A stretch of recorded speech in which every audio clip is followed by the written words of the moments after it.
اهلا بيكم في قناة موفي كينج. ما تنسوش الاشتراك وتفعلوا الجرس علشان يوصل لكم الملخصات الجديدة.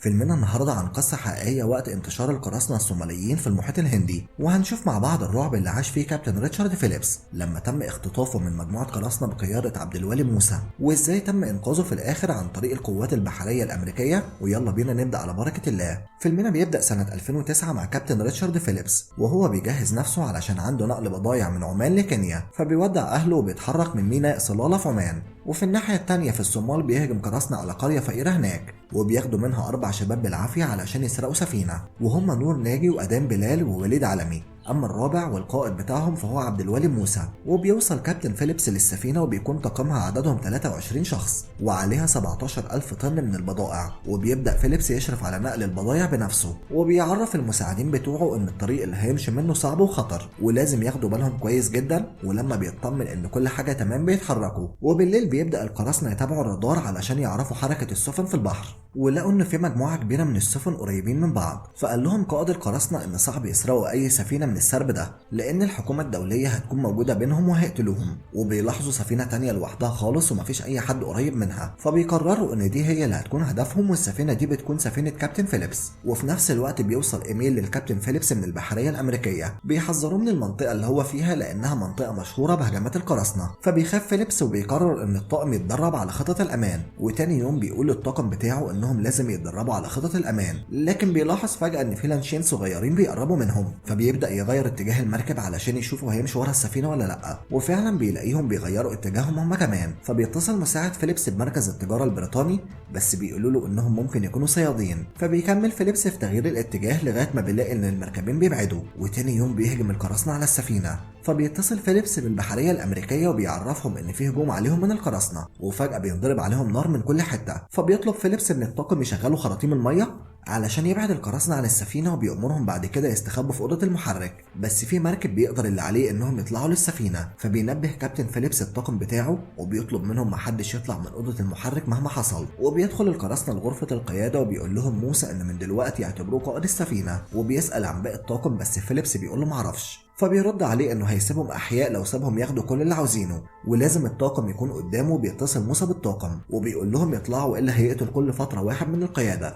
فبيشغل فيليبس لاسلكي مع الطاقم من غير ما القراصنة ياخدوا بالهم، وبيقول لهم ان لو حصل وطاقة السفينة وقفت هيتحبسوا كلهم في البحر، خاصة ان مركبهم بعد عنهم. بس موسى بياخد باله وبياخد اللاسلكي وبيفهم الطاقم الكابتن عاوز يقول ايه، وبيقرروا انهم يقطعوا الطاقة عن السفينة علشان تبقى الدنيا ضلمة. وبياخد القراصنة فيليبس بالعافية علشان يوصلهم لأوضة القيادة بتاعة السفينة. فبيحاول فيليبس انه يتوههم علشان ما يوصلوش لأي حاجة، بس موسى كان ذكي جدا وقدر يلاحظ ان فيليبس بيكذب عليه، وبيلاقي خريطة السفينة وبيقدر من خلالها انه يعرف كل جزء فيها. فبيعرف فيليبس لو ما خدهمش لأوضة المحرك هيقتله. فبيقول له فيليبس انهم هيجيبوا ميه من المطبخ، ولما بيدخلوا بيلاحظ فيليبس ان في واحد من الطاقم مستخبي جوه المطبخ. فبيقول فيليبس لبلال انه ما ينفعش يمشي في المكان وهو حافي كده علشان ممكن يتأذي. فبيفهم الراجل المستخبي ده وبيتصل بباقي الطاقم وبيقول لهم ينشروا ازاز متكسر قدام اوضه المحرك. وبيطلب موسى من فيليبس ما يضيعش وقته وياخده فورا للمحرك. وفي نفس الوقت بيخرج واحد من اوضه المحرك وبيوصل لكابل الطاقه وبيفصله، والدنيا بتبقى كحل. ولما بيوصل فيليبس وموسى وبلال الاوضه بيدوس بلال على الازاز وبيتعور وبيتألم جدا. فبيسأل موسى فيليبس ايه اللي بيحصل، فبيرد عليه انه ما يعرفش، هو كان معاهم من الاول. وبيقول له انهم لازم يعالجوا جرح بلال، لكن موسى بيرفض لانه عارف لعبه فيليبس. وفي الاخر بيطلب منه موسى يطلع للسطح مع بلال، ولما بيفضل موسى لوحده بيهجم عليه الطاقم وبيكتفوه. وبيبلغ الطاقم فيليبس على اللاسلكي انهم قبضوا على موسى، وبيكون باقي القراصنة مصدومين وبالذات نور، بس ما بيعملش اي حاجه لانهم بيعرضوا عليهم ياخدوا موسى ويمشوا. فبيرد فيليبس على اللاسلكي وبيقول لموسى ان ممكن يديهم 30,000 دولار موجودين في خزنة السفينة، وهيخليهم ياخدوا مركب الانقاذ ويرجعوا لبلدهم ويقدر ما دخلك شر.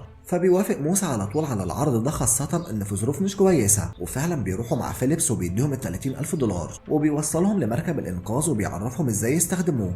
وساعتها موسى بيدي اشاره لبلال فبيضرب فيليبس بيوقعه، ونور بيهددوا بالسلاح وبيخطفوه وبيتحركوا بعيد عن السفينه. فبيترعب طاقم السفينه وبيقرروا انهم ما يسيبوهوش، وبيبلغوا البحريه الامريكيه باللي حصل. فبيعلن قائد السفينه الحربيه حاله التاهب القصوى وبيبعت طيارين بدون طيار علشان تراقب مركب الانقاذ. وفي الوقت ده فيليبس كان مرعوب، بس موسى بيطمنه وبيقول له انهم مش هيأذوه. وبيقدر طاقم سفينه فيليبس انهم يعرفوا من الرادار ان القراصنه قدامهم 36 ساعه ويرجعوا الصومال.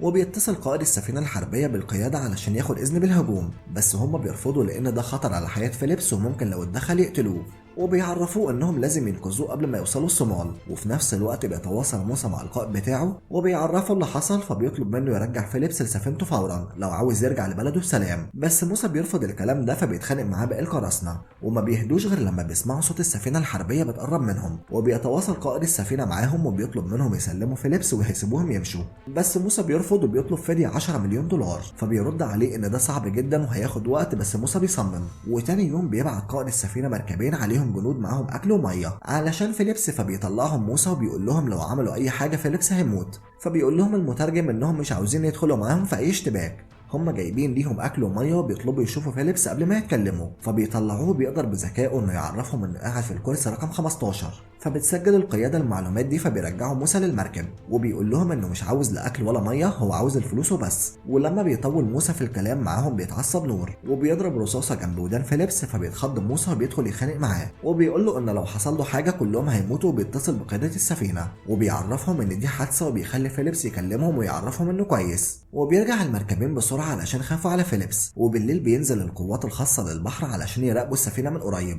وفي نفس الوقت بيطلب فيليبس انه يعمل حمام، فبيوافق موسى وبيطلعه مع بلال، لكن فيليبس بيضحك عليه وبيزقه في الميه وبينط هو كمان. والبحريه الامريكيه بتلاحظ ان في 2 في الميه، بس ما بيعرفوش يحددوا مين فيهم فيليبس. ولما موسى بيلاحظ اللي حصل بينط ورا فيليبس وبيقبض عليه وبيهددوا نور انه هيقتله، فبيرجع للمركب. ولان نور كان متعصب بينزل ضرب في فيليبس وبيبهدله، بس موسى بيبعدوا عنه علشان ما يموتش ويخسروا كل حاجه. وبتوصل طيارات القوات الخاصه فوقهم وبتأمرهم بتسليم نفسهم، فبيخرج لهم موسى وهو معاه فيليبس وحاطط السلاح على دماغه وبيضرب كام طلقه تهديد، فبيمشوا.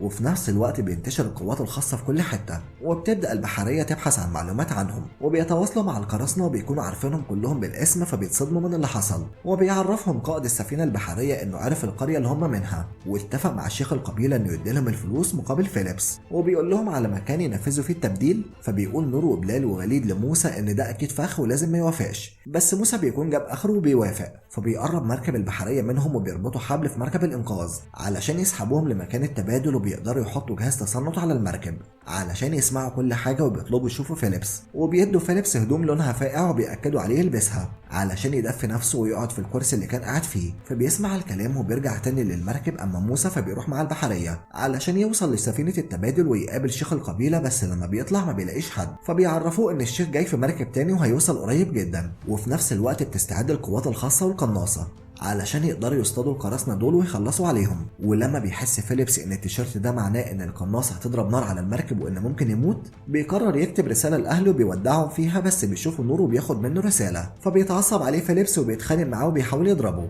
بس القراصنة بيقدروا يسيطروا عليه وبيضربوه وبيربطوه من ايده في سقف المركب وبيغمى عينه. وبيقرر نور يقتله لانه بيحس ان في حاجة غلط واكيد مش هيطلعوا منها على خير. فبينادي فيليبس بصوت عالي على القوات الخاصة وبيقول لهم عرفوا اهلي ان بحبهم، وبيطلب منهم يخلوا بالهم منهم وما ينسوش اللي قدموا للبلد طول حياته. فبيأمر قائد السفينة ان سفينة السحب تقف فجأة، فبيختل توازن القراصنة وساعتها بيضربهم القناصة وبيخلصوا عليهم.